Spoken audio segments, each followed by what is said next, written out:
नमस्कार। प्रयाग के इस महाकुंभ में जो आने वाले समय के लिए धरती पर एक नया इतिहास रचने जा रहा है, उस महाकुंभ की धरती पर आपका स्वागत है। यहाँ सरस्वती का जल, जिसे हम प्रद्युम्न के नाम से जानते हैं, माता यमुना का जल, जिसे हम अनिरुद्ध के नाम से जानते हैं, और माता गंगा का जल, जिसे हम संकर्षण के नाम से जानते हैं, ये तीनों जल आपका स्वागत कर रहे हैं। आज इस कार्यक्रम में हम आपसे चर्चा करेंगे नागा सन्यासियों के इतिहास की, नागा सन्यासियों के त्याग, बलिदान और सनातन धर्म की रक्षा में उनके वीरतापूर्ण सहयोग की। साथ ही हम ये भी बताएंगे कि इस कुंभ में आप यहाँ आए हों तो क्या करें, और अगर ना आए हों तो क्या करें और क्या न करें। देखो, ये तो हम लगातार कहते जा रहे हैं आपसे कि कुंभ के दौरान प्रमुख पर्वों के दिन आप चाहे कुंभ में आए हों या अपने घर हों, ब्रह्मचर्य का पालन अवश्य करें। मांसाहार और मदिरा पान से बचें।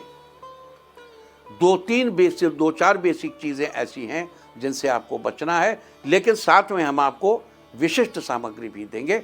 आगे बढ़ते हैं और चर्चा करते हैं इस महाकुंभ की, सनातन के लिए नागा सन्यासियों की बलि के इतिहास के बारे में। How have they sacrificed for Sanatan धर्म।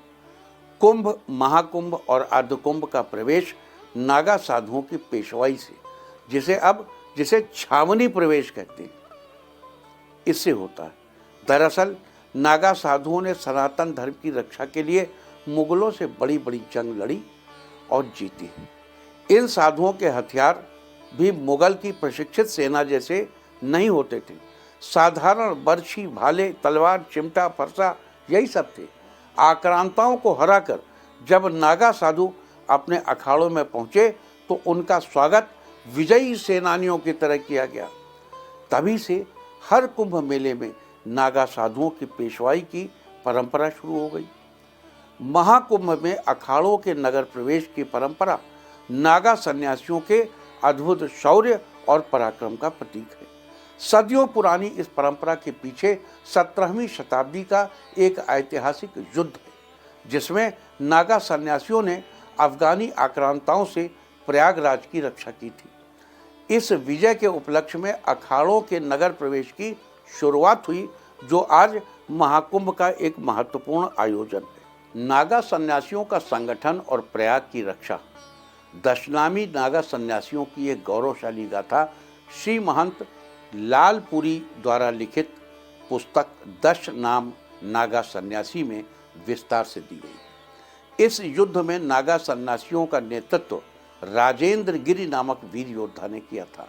उन्होंने झांसी से 32 मील दूर मोठ नामक स्थान पर नागाओं को संगठित किया और 114 गांवों पर अधिकार स्थापित करके एक दुर्ग का निर्माण करवाया।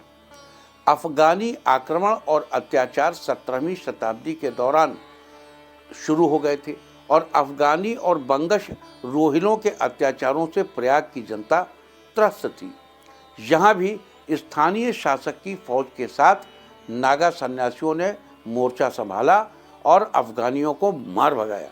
नागा सन्यासियों की विजय की गाथा फतेहगढ़ यानी फर्रुखाबाद में लिखी गई।